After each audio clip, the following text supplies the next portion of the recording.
ครับเพลงนี้นะครับชื่อเพลงว่าไกลล่างครับโน้ตที่เอามาหลักๆก็จะมีตัวลาตัวทีตัวโดตัวมีซึ่งถอดมาจากคำว่าแฮมเบนอันไหนที่เอา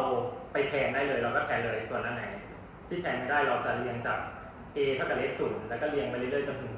12แล้วก็วนใหม่ก็จะได้เป็นลาทีโดมีซึ่งอันนี้เรียงใหม่แล้วนะครับซึ่งเอามาจากไอ้นี่ไตรภูมิพระร่วงครับเอามาจากภาพที่เป็นภาพของสวรรค์แต่ว่ามีตอนต่อไปซึ่งเป็นนรกกับโลกมนุษย์นะครับฝากติดตาม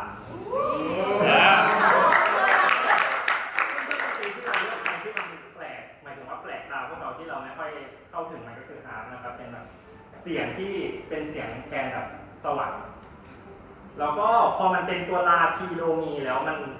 เผอิญไปตรงกับเพนทาโทนิกพอดีแล้วพอเอามาเรียนเป็นลาทีโดมีเนี่ยตรงกับทำนองหลักของเพลงแขกเชิญเจ้าที่มันเป็นตามที่ขอบคุณนะครับน้องหวานนั่นแหละครับตรงกับแขกเชิญเจ้าก็เลยถอดอิเลเมนต์ของเพลงแขกเชิญเจ้าเอามาใส่ในส่วนต่างๆของเพลงเชิญชมครับ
Thank